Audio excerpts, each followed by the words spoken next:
2022 की Malayalam movie the teacher आज मैं सुनाने जा रही हूँ। डायरेक्टर विवेक, IMDb रेटिंग 8.1। दोस्तों, कहानी अच्छी लगी तो पक्के से लाइक, शेयर और सब्सक्राइब। एक टीचर जिसका रेप हो जाता है और कैसे वो बदला लेती है। आज सुबह उठने के बाद से देविका को कुछ अजीब सा महसूस हो रहा है। देविका एक स्कूल में फिजिकल एजुकेशन की टीचर है और शादीशुदा है। अरे, आज मैं इतनी देर तक सोती रही, तुमने उठाया क्यों नहीं सुजीत? तुम 4 दिन से अपने डिस्ट्रिक्ट स्कूल एथलेटिक मीट में बिजी थी, थकी होगी काफी इसीलिए। वैसे ये देखो, न्यूज़पेपर में तुम्हारा विवेकानंदा हाई स्कूल के चैंपियनशिप मीट की फोटो भी छपी है। पर देविका कुछ खोई खोई सी है। सुजीत ने पूछा, तुम्हारे एक कान की बाली कहाँ गई? देविका को ठीक से याद नहीं आ रहा। फिर काम पे जाने के लिए तैयार होते हुए वो बोला, हमें इस हफ्ते चिमाया वेलकू की पूजा के लिए मंदिर जाना है। सुना है वहाँ पूजा देने से हर मनोकामना पूरी होती है। असल में देविका और सुजीत शादी के 4 साल से एक बच्चे के लिए कोशिश कर रहे हैं। उसके जाने के बाद देविका बाथरूम गई और कपड़े उतार कर देखने लगी।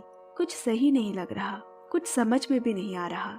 इधर सुजीत जिस हॉस्पिटल में काम करता है वहाँ 10 साल की नीतू भर्ती हुई है। उसकी 55 साल के बिल्डिंग कॉन्ट्रैक्टर ने रेप किया है। अब पुलिस इंस्पेक्टर वहाँ आई और उसके माँ बाप को FIR कंप्लेंट वापस लेने के लिए जोर डाल रही है। इससे आपकी ही बदनामी होगी और किसी की नहीं। कोर्ट जाएंगे, यहाँ जाएंगे और बेचारी बच्ची, उससे बार बार वो सब पूछा जाएगा। जरा सोचिए, उसका बाकी का जीवन बर्बाद हो जाएगा। वो आदमी अच्छे पैसे देने को तैयार है तो बात को यही रफा दफा कर देते हैं। अब देविका स्कूल पहुंची। सिक्योरिटी गार्ड ने बताया कि कल वो काफी देर बाद स्कूल से निकली थी और कॉमन रूम का गेट भी खुला छोड़ गई थी। देविका सोचने लगी, पर मुझे ये सब याद क्यों नहीं आ रहा। कॉमन रूम में उसे जमीन पर पड़ी वही कान की बाली मिली। ये यहाँ कैसे? तभी गीता टीचर वहाँ आई और कहने लगी, तुमने तो कल कमाल ही कर दिया। 12 के 12 लड़के स्टेट लेवल के लिए सिलेक्ट हो गए हैं। ये सब तुम्हारी मेहनत का फल है। पर तुम आज स्कूल क्यों आई हो? एक दिन की छुट्टी ले लेती। देविका अनमने मन से चलती जा रही है, जैसे आज और कल के बीच की कुछ कड़ियां गायब हो। सब कुछ सही नहीं बैठ रहा। तभी सुजीत आया और हमेशा की तरह उसे स्कूल से लेते हुए चला गया। केरला की नदियों के मुहाने से, बालू के अत्यधिक खनन से वहाँ के द्वीप में रहने वाले जनजातियों के लिए ये खतरे की घंटी है। उनके द्वीप जलमग्न होते जा रहे हैं। ऐसे ही एक मुनूर द्वीप में आंदोलन का प्रतिनिधित्व कर रही है कल्याणी। कल्याणी के पति के इसी आंदोलन में गुजर जाने के बाद उन्होंने इतने सालों तक अकेले ही इस आंदोलन की बागडोर संभाली और कल्याणी ही सुजीत की माँ है। दोनों उसी से मिलने जा रहे हैं। अब धीरे धीरे दिन गुजरने लगा। सुजीत का मन रखने के लिए वो बच्चे के लिए हर मंदिर का दरवाजा खटखटाते।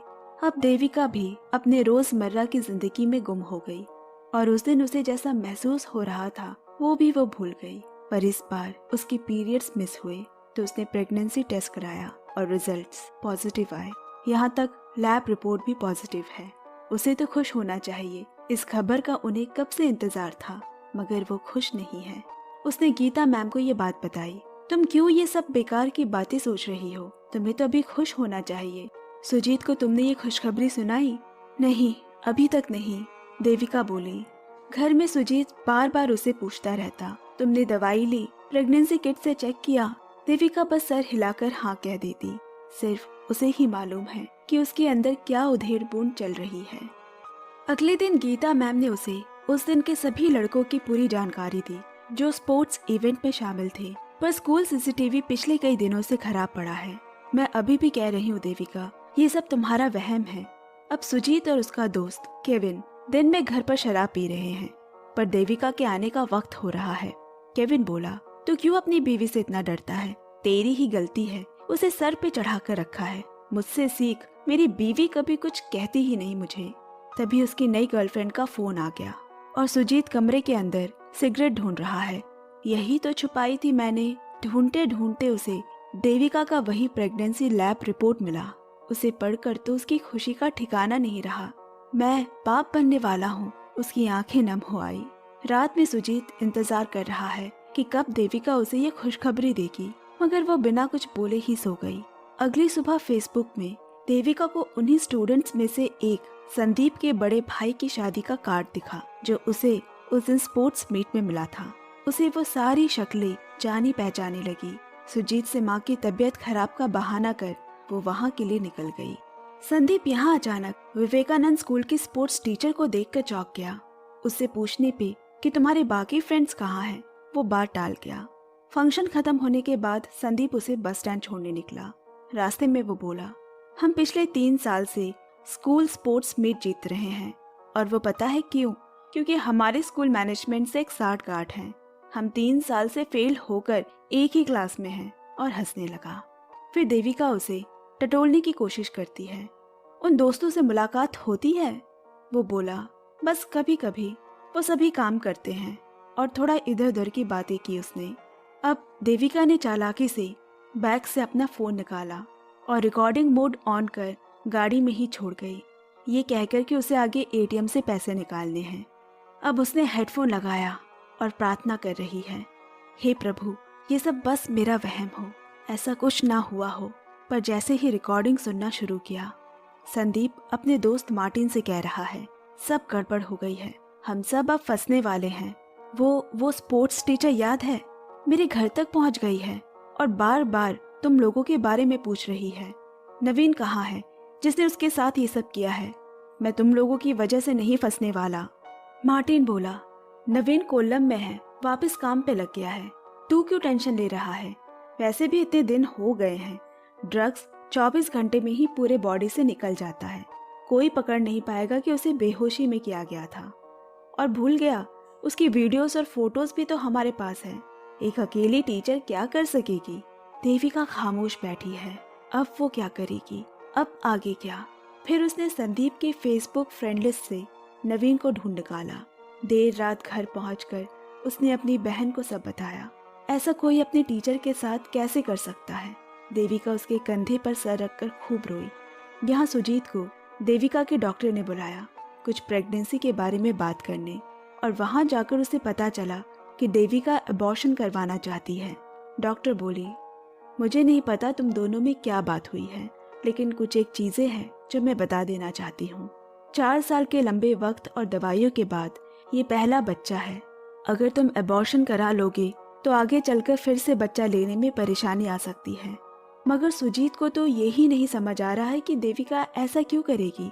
उसे तो लगा था वो उसे सरप्राइज देना चाहती है। अब कहानी उस दिन पे वापस जाती है जब ये अघटन घटा था। डिस्ट्रिक्ट स्कूल एथलीट मीट के आखिरी दिन देविका स्कूल के सारे रूम चेक कर उसे बंद कर रही थी। स्कूल लगभग खाली हो चुका है, सभी स्टूडेंट्स टीचर्स जा चुके हैं कि अचानक अंदर कॉमन रूम से जोर से म्यूजिक बजने की आवाज आई। जाकर देखा तो वहाँ 4 लड़के हैं। देविका ने पूछा, अब तक यहाँ क्यों हो? वो मैम, हम ना जीत का थोड़ा जश्न मना रहे थे। देविका ने भी उन्हें बधाई दी और कहा, लेकिन स्कूल बंद हो रहा है, अब निकलना होगा। तभी एक स्टूडेंट ने जीत की खुशी में उसे मिठाई ऑफर की और थोड़ी देर में वो बेहोश हो गई। उसके बाद उसे कुछ याद नहीं। जब उठी तो रात हो चुकी थी। स्कूल का वॉचमैन भी उसे इतनी देर रात बाहर निकलते देख चौंक गया। ऑटो पकड़कर वो घर पहुंची। उसने ये सारी बातें सुजीत को बताई, इस उम्मीद में कि वो उसके दर्द को समझेगा, उसका साथ देगा। पर उल्टा सुजीत उस पे चिल्लाने लगा, तुम किसी और के साथ किए पाप को मेरे सर पे नहीं थोप सकती, और चला गया। अगले दिन उसने ऑफिस में केविन को ये बात बताई।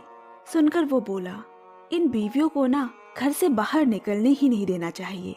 अब कौन विश्वास करेगा भला कि उसका रेप स्कूल के पढ़ने वाले बच्चों ने किया है। मेरी मानो तो चुपचाप अबॉर्शन करवा लो, 4 लोगों को पता चलेगा तो बस जग हंसाई होगी। सुजीत ने केविन को देविका से बात करने घर ले आया। घर पहुंचा तो देखा माँ आई हुई है। अब केविन और देविका अकेले हैं। केविन ने ज्ञान देना शुरू किया, गलती तुम औरतों की ही है, पता नहीं अपने आप को क्या समझते हो। जॉब करना है, इंडिपेंडेंट बनना है, निकल गई साड़ी हेकड़ी। अब तो एक ही रास्ता है, इस बच्चे को गिरा दो, और अगर जरूरत पड़े तो मैं मदद करने के लिए तैयार हूँ। आखिर परिवार का मान सबसे ऊंचा होता है। देविका ने गुस्से में तुरंत उसे बाहर का रास्ता दिखा दिया। उसे जाते देख सुजीत बहुत नाराज हुआ। उसने केविन को रोकने की कोशिश की पर वो रुका नहीं। वापस आके उसने देविका को समझाया, मैं इमोशनली बहुत वीक हो गया था, इसलिए केविन से कहा था। देविका बोली, मुझसे ज्यादा वीक तो नहीं हो सकते, तो अब तुम क्या चाहती हो? वो बोला। मैं इस नाइंसाफी के खिलाफ पुलिस कंप्लेंट कराना चाहती हूँ। सुजीत ने तब तो हाँ कर दी, लेकिन अगली सुबह पुलिस स्टेशन के सामने देविका को इमोशनली ब्लैकमेल करने लगा। सोचो कितनी बदनामी होगी, तुम्हारी एक बहन भी है, उससे कौन शादी करेगा? ऐसा कहकर उसे वापस घर लाने में कामयाब रहा, जो उसने केविन के कहने पर किया था। जब सुजीत से देविका को कोई उम्मीद न दिखी, उसने अब अपनी सास कल्याणी को सब बता दिया। कल्याणी ने कहा, हर किसी के लिए सही और गलत के मायने अलग है और इसमें कोई शर्म नहीं अगर तुम अपने सच के लिए लड़ो, चाहे कोई तुम्हारा साथ दे या ना दे। तुम्हें क्या लगता है सुजीत के बाबा के चले जाने के बाद मुझे पुलिस स्टेशन ले जाकर ऐसे ही छोड़ देते थे? दरिंदे हैं सबके सब, पर मैं अपने उद्देश्य के लिए तब तक लड़ूंगी जब तक शमशान न पहुंच जाऊं। देविका को ये जानकर बहुत दुख हुआ कि सबकी नजर में सख्त बनी रहने वाली उसकी सास ने अकेले क्या क्या नहीं झेला। औरत की तो बस उम्र बढ़ती है, कहानी तो एक ही है, चाहे वो बच्चा, बूढ़ा या जवान हो।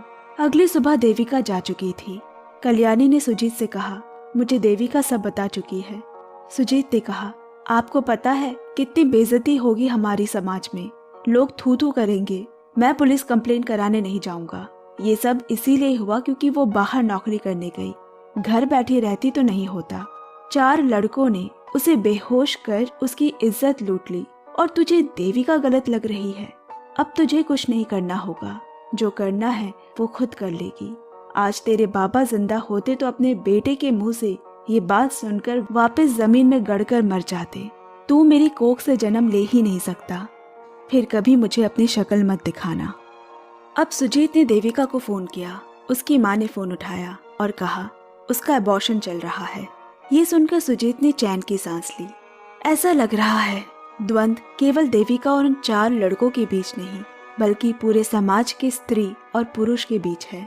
जब अगले दिन सुजीत काम पे पहुंचा, वहाँ सबको पता चल चुका है कि देविका के साथ क्या हुआ है और सब मजे ले रहे हैं।